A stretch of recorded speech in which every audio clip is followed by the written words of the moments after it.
What's up, you guys? We are here for our Saturday night secret sermon. This is our Secret Teachings of Jesus series where we delve into the Gnostic Gospels and the other sacred texts that didn't make it into the canonical Bible. I hope everybody's doing well. I am coming in from work. I was on the patio tonight. It was very muggy, steamy, southern evening. It's been storming the past few days, so I've been sweating and steamed and gross all night. So I think I'm fairly decent looking still. Entertain me. But yeah, I feel a little wilted lettuce, but I'm excited. I'm in good spirits. This weekend was Shavuot, so that was Thursday evening, starting at sundown, and that was for mostly the evening, but the 24-hour period between sundown Thursday and sundown Friday was a very special day. So during Passover, we have the initial Seder meal the first night.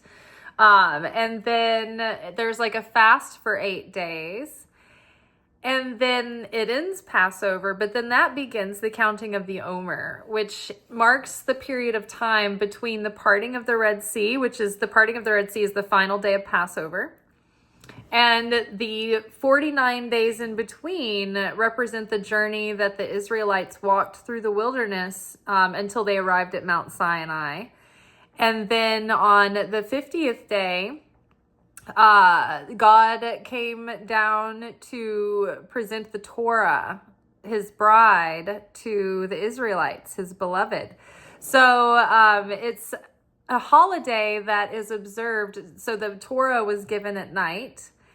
And so the observation of the holiday is to begin ritual at sundown and do ritual prayers and songs and those things, and then spend the rest of the night awake all night studying Torah. And the thing is that during that time at Mount Sinai, the Israelites were experiencing the endless light. And so they were experiencing eternal life during that period. Like they were immortal for a brief time while they were in unity and an absolute emunah, faith that transcends knowledge or logic. Like they were all united. There was so much unity and positivity, and they bared so much affinity with the attributes of the Creator because they were just so full of love and faith and inspiration. And then they slowly started to bicker, and they did some big sins right off the bat. And so that sort of severed that connection, the fullness of that connection that allowed them to enjoy those kinds of physical miracles for a while. There was miraculous healing, and people were growing back limbs that they had lost, and it was just like they were returning to their complete fullness and wholeness. And so the reason why we stay up all night during the holiday of Shavuot is not only because the Torah was given at night, and so we're celebrating the bride, the bridal chamber, the wedding, the spiritual wedding, the alchemical wedding evening, but we are actually, by restricting the body consciousness that wants sleep, we are denying the body that taste of death for the day. And so we are recreating the bearing affinity with that eternal life, and therefore connecting to that energy. And so if you did, or if next year you decide to stay up all night during Shavuot and study Torah, and you had also been preparing your vessel for those 49 days, then the sages say that you are promised health and nothing will harm you for the rest of the year. However, they're not clear whether that means that you begin a calendar year, starting on Shavuot, or if that just lasts till the end of the spiritual year, which is Rosh Hashanah. Who knows? But at least for a quarter of the year, you are promised well-being, and possibly even longer than that. So that was really, really, really like a beautiful holiday. I've never participated in the all-night study.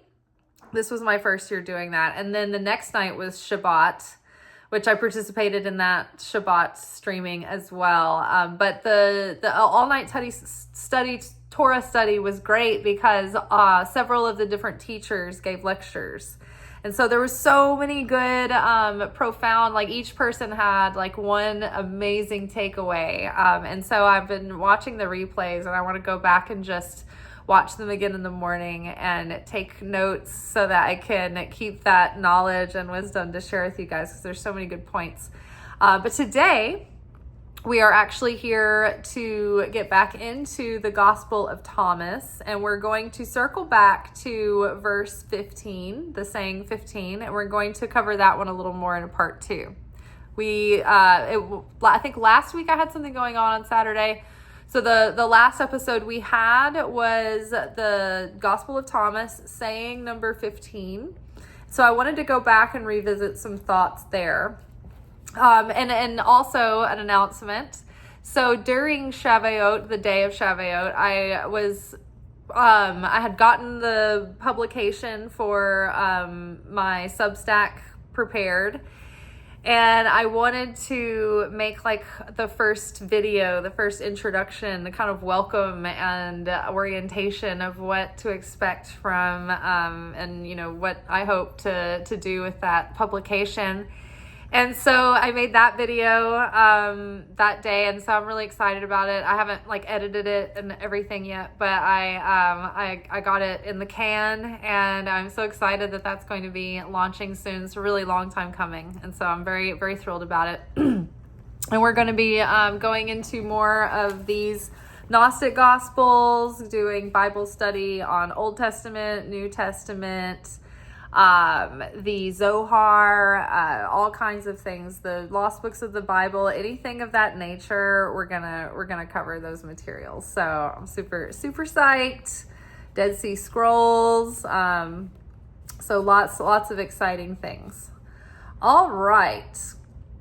So we're gonna read this saying, and then I have got chart. We're gonna look at chart, and then I'm also going to show you guys two videos from the Daily Zohar, from the Kabbalah Center. So this is, I don't do this often, but every now and then there's just a brief video with them or something that's just so good that I have to show you, and I can't show you any other way. But I use this time in this bootleg to tell you to join the Kabbalah Center. If you would like to join the Kabbalah Center, you would go to onehouse.kabbalah.com. You can start, I believe, like back in the day, I started with a free account, which is my email. And there's a lot of things on the site that you can explore, articles and videos. You've got a lot of material there to get you started. But if you want to join as a member, there's a couple of different tiers. Like I think it costs less if you pay like the whole year in advance, or you can do monthly. I'm on monthly.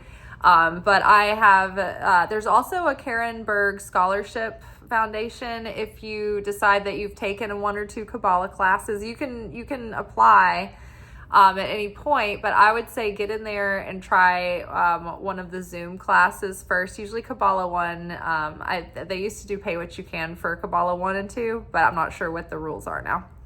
So they changed it a little bit recently. There's also Kabbalah.com, where they have their on-demand master classes, and those are really good as well. I've already watched the one where my teacher Eitan and Madonna do a study together, and that one's really, really good. But that one is like kind of more... They're not quite as in depth as the 10-week Zoom classes that they do through the center on onehouse.kabbalah.com. So all of the holidays stream through onehouse.kabbalah.com. All the really long, like 10-week Zoom classes that I take all the time throughout the year, those where you can like meet with an instructor via Zoom, all that kind of thing, that's through the One House membership. But the Kabbalah.com with all their on-demand master classes, I think that is only like a $9.99 a month kind of thing. So that's a good way to get your feet wet if you want to get involved with the material, but you're not quite sure you want to like commit to taking classes. But the one that is onehouse.com is like $49.99 a month. And then the other one is $9.99. And I know it sounds like, oh, another thing to pay, but I have never regretted any money I have spent on my spiritual education. I buy rare, expensive books all the time that are really expensive, but it's like almost like clockwork. I always get some form of abundance in return, like immediately. So God always rewards anything that you do that is an attempt to spend time with God. All right, so now that we have the lay of the land, we're going to get into this. It's a pretty straightforward verse in a way. It's just one or two sentences, but it's spared two parts, so it's amazing. So we did lay a lot of the groundwork last week. So if you haven't seen last week's video, it might be worth watching that one first, and then this video will make more sense. But this is like a supplement for last week. Okay, so Jesus said, when you see one, oh, sorry, that came out wrong. So Jesus said, when you see one who is not born of a woman, fall on your face and worship. That is your Father. We'll read it again. Jesus said, when you see one who is not born of a woman, fall on your faces and worship. That is your Father. There's a footnote that references John 10:30. So last week we went into the depths of like the bar below and Jesus like planning on, like we read from the Pistis Sophia and we read some of that literature that described like pre-Jesus coming to earth and how he was in the spirit realm like making plans and sort of putting the parts in place, putting the parts into motion. And so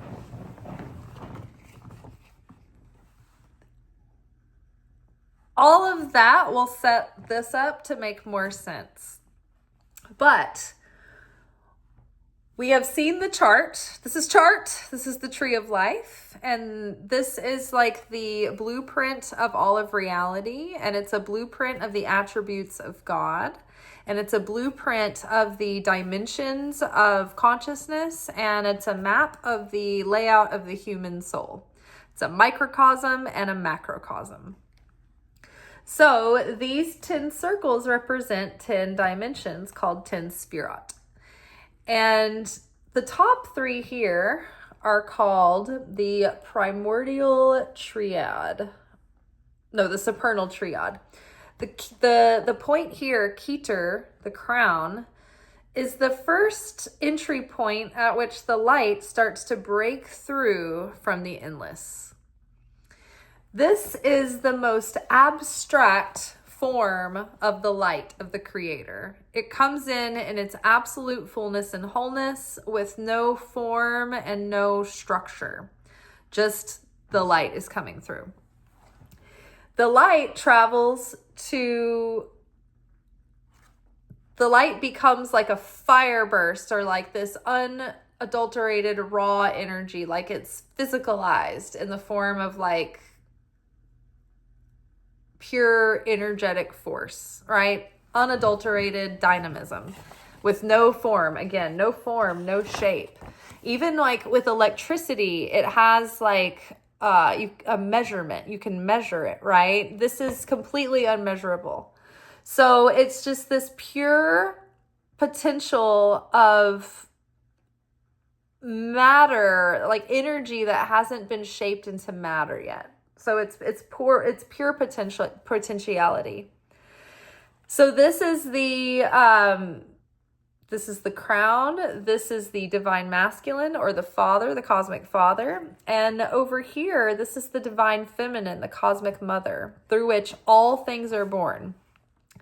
This is like the sperm that has nowhere to go until it goes to the cosmic womb, Binah, where the vessel of Binah catches that dynamism and gives it form and limit and structure, so it gives it shape. Now, think about this glass of water. If I just want some water, but I have some water in the faucet, but I'm thirsty and I need something to drink. If I turn on that faucet, the water is just going to be spilling out everywhere. I'm going to be wasting the water, right? Imagine that I'm not going to stick my head underneath and just drink out of the faucet. I need a vessel to contain the water. So the glass, what does the glass do? If without the glass, the water will spill out. It won't hold itself together. It'll just run all over the floor and spread out, right? But if I have Binah here, the vessel, it gives limitation, right? What does the glass do? The glass walls give this water limitation. It gives it shape, right? It's now a shape. It's not just a puddle of water on the floor, right? Gives it a container that can hold a structure. So this structure, this form, these limitations, these boundaries are the walls, the boundaries, the shape, the form that holds existence, reality, the universe, everything outside of the universe. The what gives form, right, is the divine feminine. So everything that we interact with in existence, that we can interact with as humans, that is born from Binah, right? Everything that comes through it. Because look at this. This is still abstract. Like it's not even like something that we interact with, right? But this section here, these dimensions, this is like the spiritual world. This is the spiritual realm. These are the upper realms here. This is the Christ center, Tiferet, right? The Redeemer. And then this Yesod is the astral realm. This is our next door neighbor as far as dimensions go. And then this level down here, this is Malchut. This is the material reality. This isn't just Earth. This is all of the multiverses, everything that's physicalized. This is the non-physical up here. This is the storehouse through which everything passes through. Every manifestation, every gift, every blessing, every spirit, every soul that comes back and forth has to come from this place.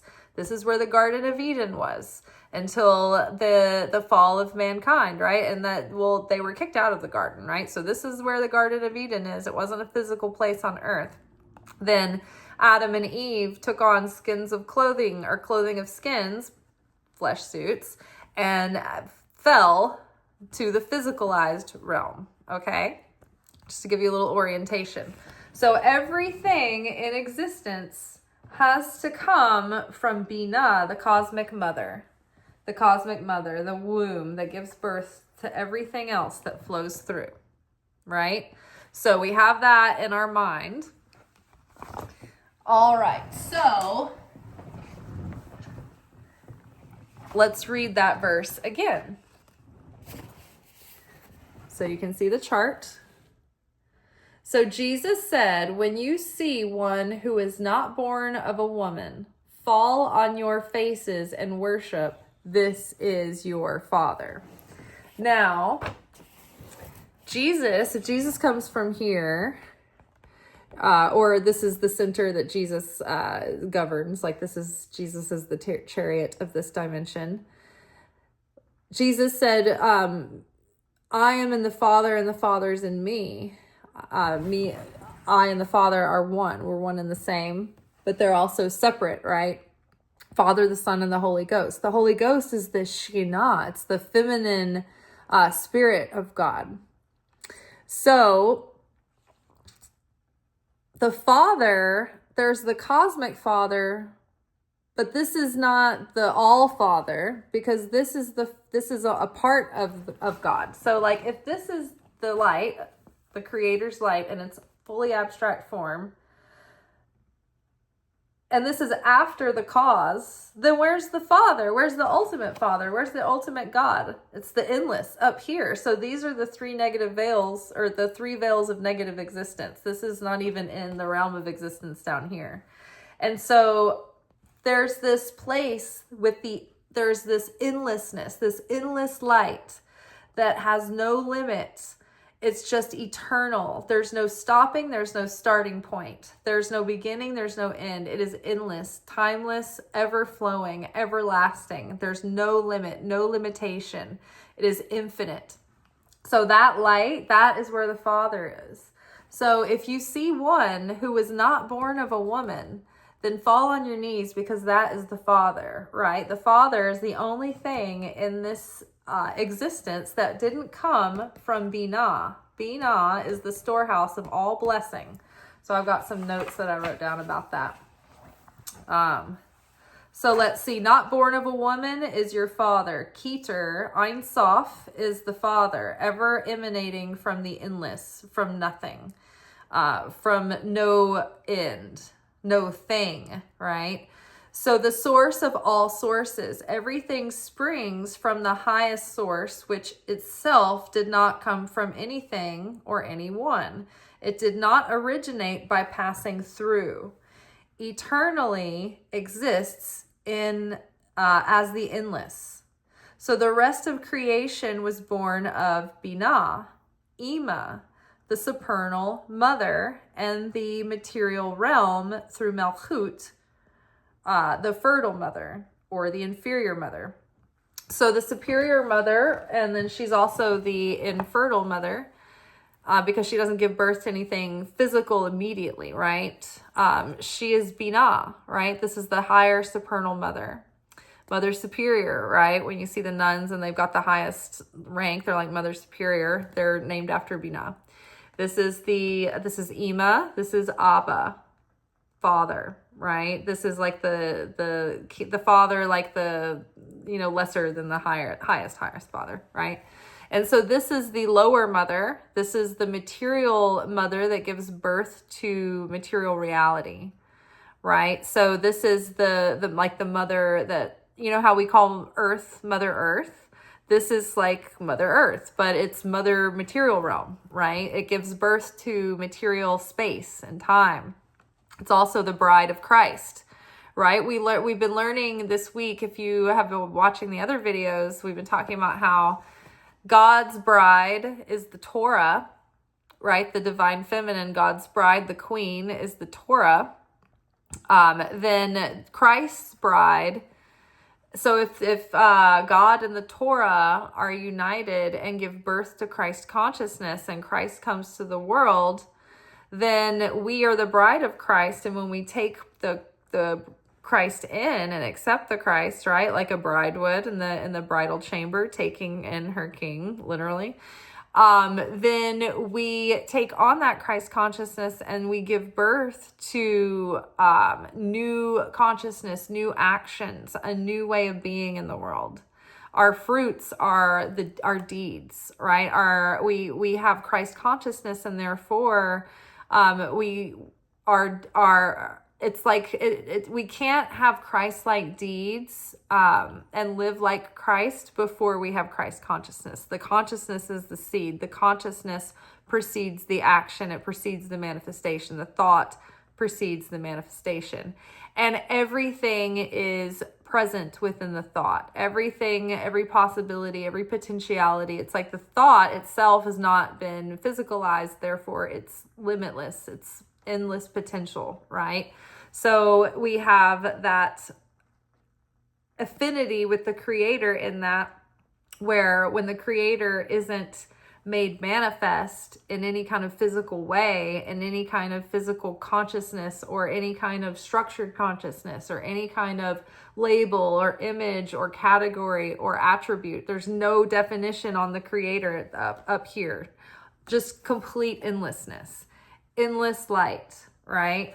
I can't remember right offhand, and I meant to go back and look at it, but the book is like so dense, so it was going to take me a while. So I was just, it's such far out concepts that it's just having a vague grasp for now is fine. But so there's these 3 veils of negative existence that exist above even the primordial point of the beginning.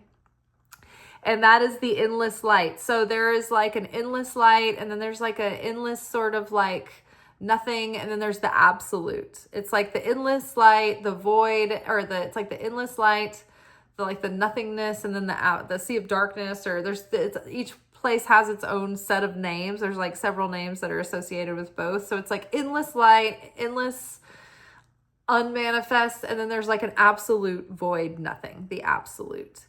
And so the higher up you get, up here is like the absolute, there's nothing. But like in the middle, this next layer up, this is like just like emanating eternal light. So everything comes from that light. That endless light is constantly emanating and sharing. And so that is the ultimate masculine, is the giver, the sharer, the sharing. And that's why all of us are the feminine in relation to God, because we are the vessel here to receive that light. So in order to receive anything, right, the vessel has to have the capacity to receive it. You can attempt to pour something into a vessel, but if the lid is closed or the vessel is full, I can only put a certain amount of water in this glass now. So our human vessel, the ego, it tends to want to fill itself up with all of this lesser light, this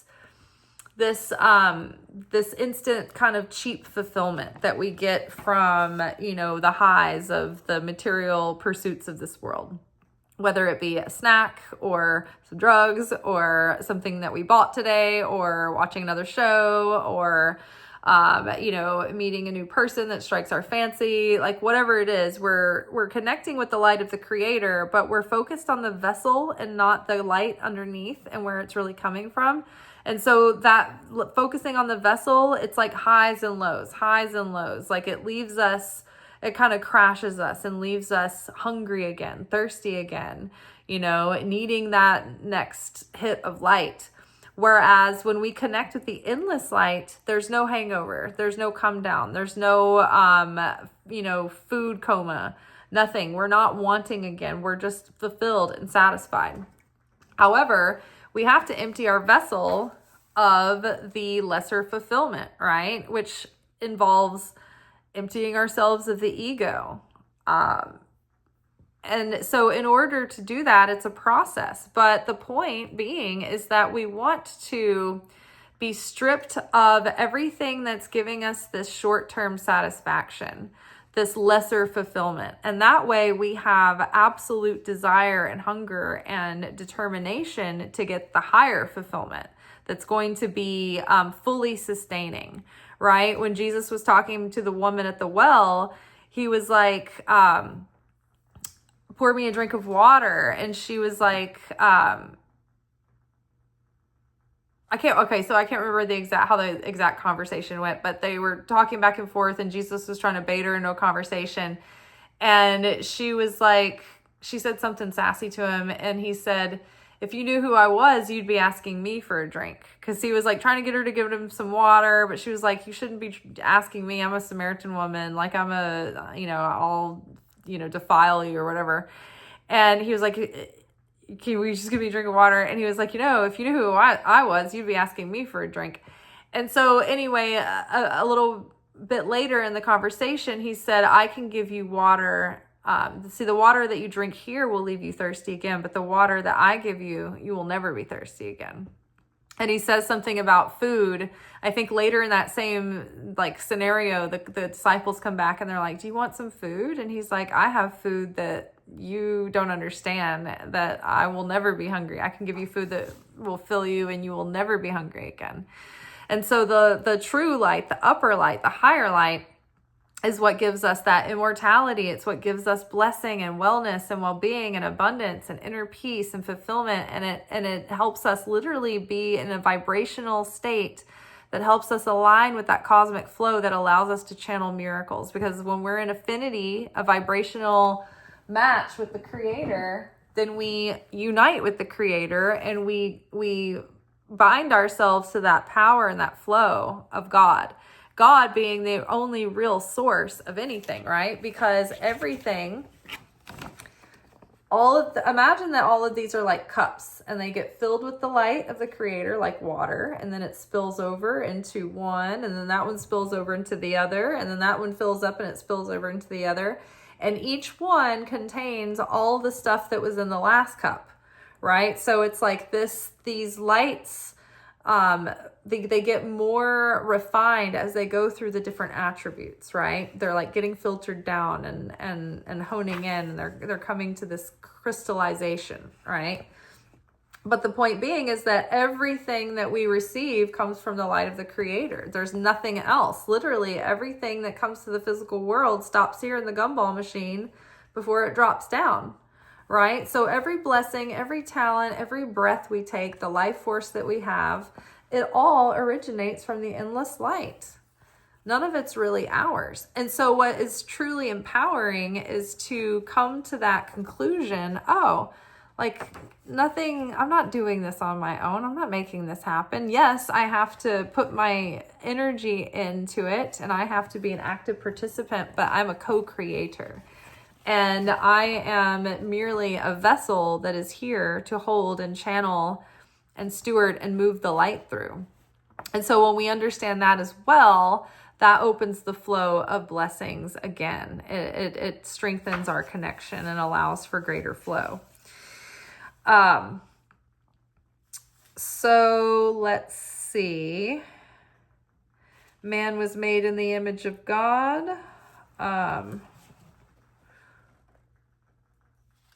For that comes from lack of consciousness before the fall of Adam. Oh, okay. So man made in the image of God, and that fear comes from lack of consciousness. Before the fall of Adam, the animals feared mankind. Purity of the light strengthened Adam's presence and authority. So before the fall of man, before our ego infiltrated our pure light and our consciousness, we had higher authority over the animal kingdom. We were like Beastmaster. Anything we said or wanted or suggested, we had absolute power over wielding and directing nature. And nature would fear man and they would obey.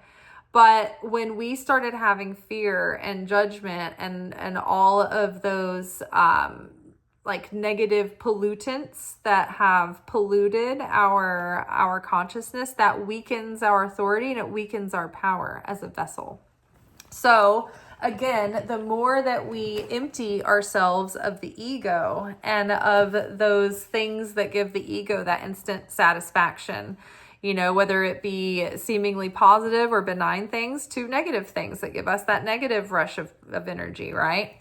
So we need to empty the vessel of that so we can channel the ultimate light through. Now, tying back into the concept of receiving the Torah and the Israelites' journey, they had to go through a desert, right? And the desert doesn't have anything as far as like, you don't own anything. You don't have roots. You don't have any built structures. You don't have plants in the ground. You don't have anything that you own. You don't have a plot of land. You have nothing. Everything is like uprooted. You're in the wagon. You're on the road. You don't have any possessions, and there's no there's no consistent water, or there's no fertility, there's no abundance, right? So like this is where life brings us, right? In these moments where we're being stripped of our ego. I feel like I'm losing. I feel like I'm not sure what's going on. I have uncertainty. I don't have clear direction. I feel lost. I feel like I don't have anything. I don't have a grasp on anything. It's those times when we feel the most empty, like we don't have anything, that we're the most kind of aware of the real power of the Creator, because that's when we always go and pray and we're like, oh, I need help. Well, that gives us the ultimate power, is when we're constantly asking for the Creator for help. That's what King David would do, right? So we have nothing of our own to give. The Creator, the masculine, the divine Father up in heaven is giving to us, and sharing. And we are the vessel. We are here to receive, right? But there is a way to receive that we practice some restriction. That way we're not just taking endlessly. So let's listen to this again. So Jesus said, when you see one who was not born of a woman, fall on your faces and worship. That is your Father. So again, someone who is not born of a woman, so someone who comes from beyond this realm, beyond our comprehension, beyond even the upper realms. God was there to even create the heavens, right? There was nothing before. Everything was the endless light. There were no forms, definitions, nothing crystallized or consolidated. It was just endlessness, infinity. I think that's so just like trippy to even try to consider, to even try to fathom. So I think we will end the video by watching a couple of 2 videos from the Kabbalah Center, and they're both about like 5 minutes each. So that'll pretty much be the average of our usual video here. All right, so Bamidbar, verse 1. Hope you guys enjoy when I do these very makeshift punk rock stitches. Okay. Now, this is the daily Zohar. This is what the daily like Bible lessons that I'm always referencing on this channel, like all the time. So if you were like, say, a One House Kabbalah member, then you could go to their app and enjoy the daily Zohar lessons.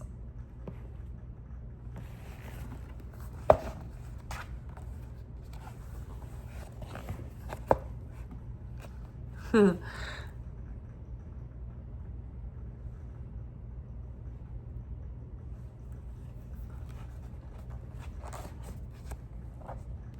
this section, the Zohar reminds us JoinKabbalah.com. how powerful we are.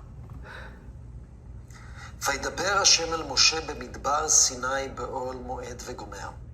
רבי אבא פתח, ויברא אלוהים את האדם בצלמו וגומר. איקרא אתמר תחזי, בשעתה דברה קודשה בריחו לאדם, אבד לי בדיוקנה דאלבת אתי, ואבא כליל מקולה. ואהבה נאורי נהיר מסייפה עלמה עד סייפה עלמה, ואהבו דחלין כמי קולה. And Hashem spoke to Moses in the wilderness of Sinai, in the tent of meeting. Rabbi Abba opened the discussion with, so Elohim created man in his own image. We have learned this verse, come and behold, at the time the Holy One, blessed be He, created the man. He made him in the image of the upper being and lower beings. And he was the combination of all. His light illuminated from one end of the world to the other end of the world, and everyone feared him. Okay, so relating back to last week's video, I remember talking about how Jesus, like, because of where Jesus came from, the soul of Jesus came from a higher realm. He was 100% divine and human, and so are we. Like, we are divine and human. We have both possibilities, but like Jesus, like, we have to overcome the lower human nature and correct that and purify it of the contaminants. And then we reveal more of that light and that power and that authority, right? Like Adam over the animals. Whereas Jesus came from a higher realm, right? And it was just emanating so fully from him. He came directly from the Father.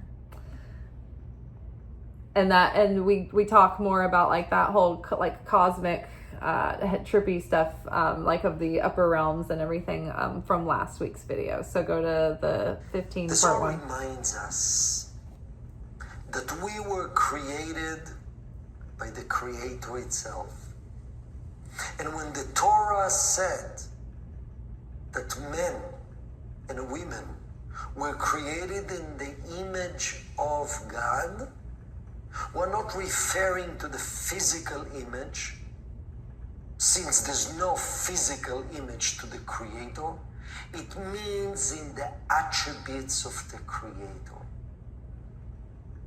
As the Creator is endless and limitless and filled of miracles and endless abundance, each one of us, in our essence, in our true power, if we remove all the filters and the curtains that are blocking the true self to shine, what's left?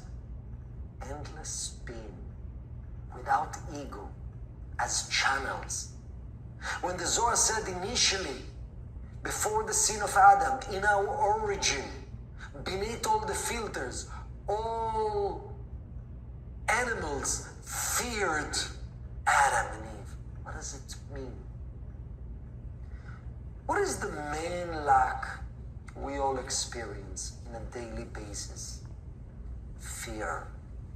Fear that attached to a future financial situation, fear that attached to judgment, fear that attached to sickness, fears that attached to how people perceive me or not.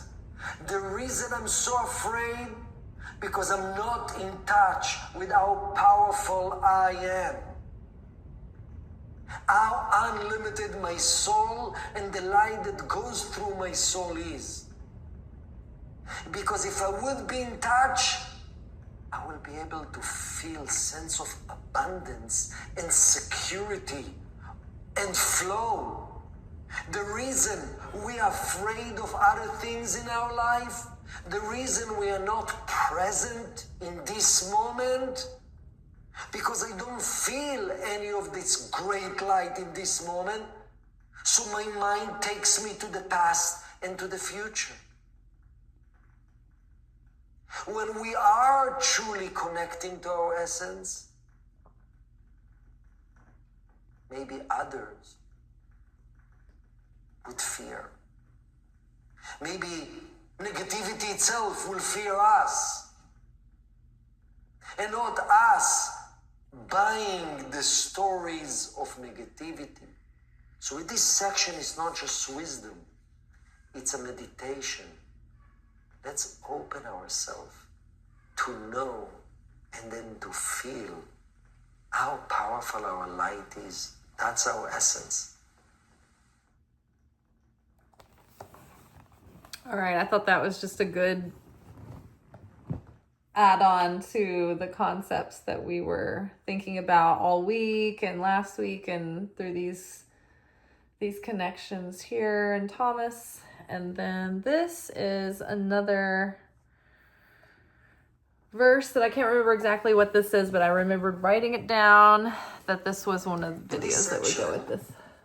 The Zohar awakens within all of us the important consciousness to daily know were the source of all blessings coming to our life. רבי יהודה, הווה שכיח קמי דרבי שמעון.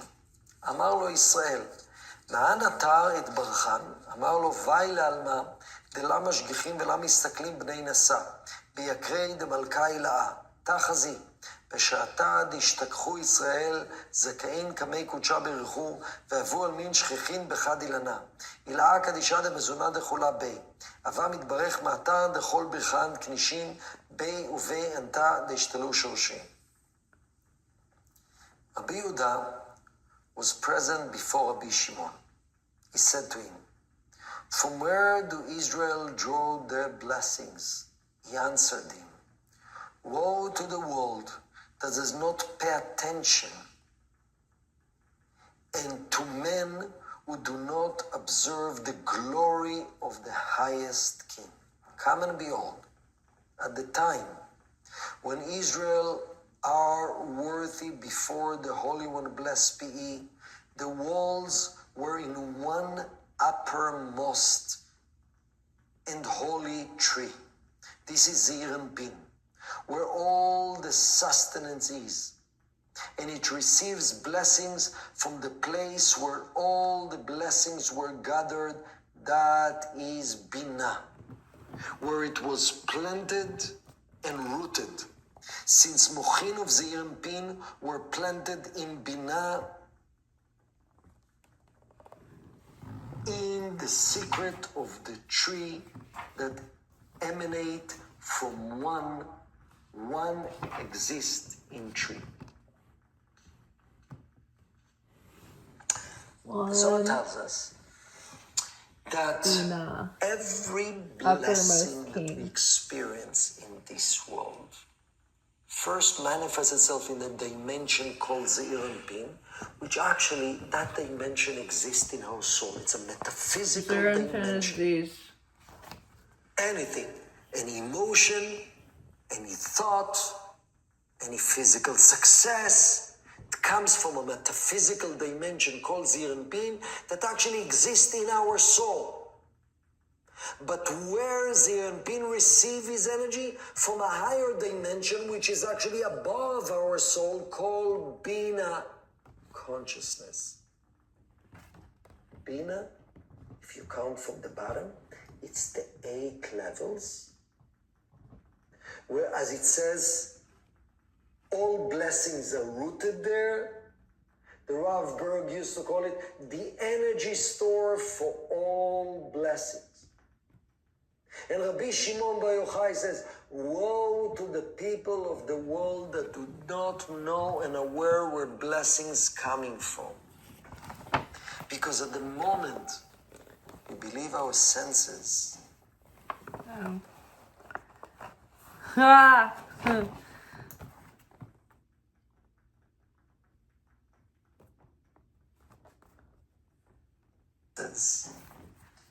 And we just acknowledge where blessings appears by the beautiful words of someone or the mind of ourselves. I think, the blessing came from me, the creativity came from me, the money came from the client.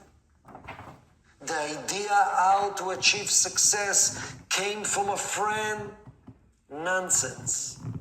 All blessings coming from the upper worlds, specifically Binah consciousness, the source of all blessing, a reality that ego doesn't exist there.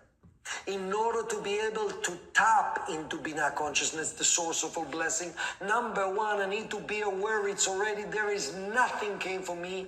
Number two, has to be total humility. Thinking that I am the source, I'm cutting myself off from the source because it's a lie. So let's reawaken, re-acknowledge all day long where blessings come from. Woo!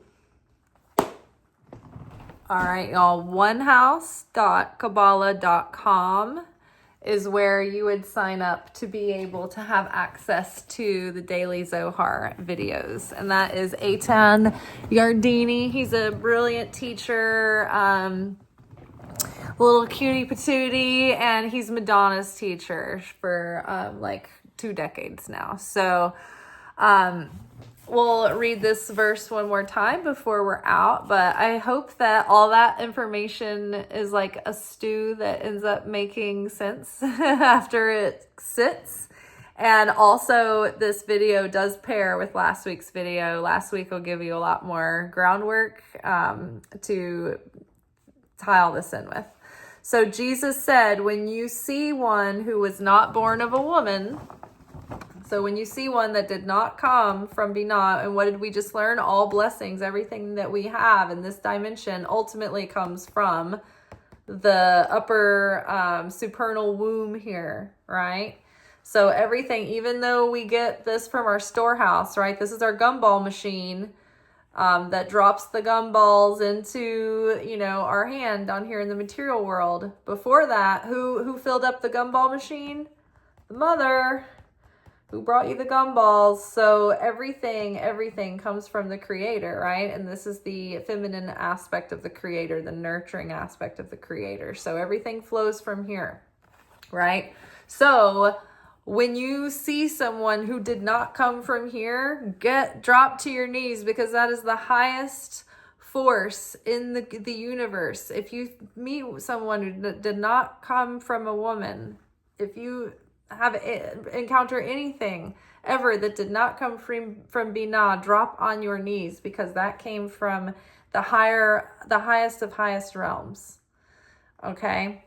And so Jesus, before Jesus entered into the world, he was in the upper realms with God in the unmanifest, and he was there next to God when creation was being formed. So just remember that the Christ was there before anything. So I am in the Father and the Father is in me. There's lots of references and things that he alludes to at different times, but you can start to imagine when you hear Jesus say these things, you can start to picture this in our layout here in the map, the tree of life.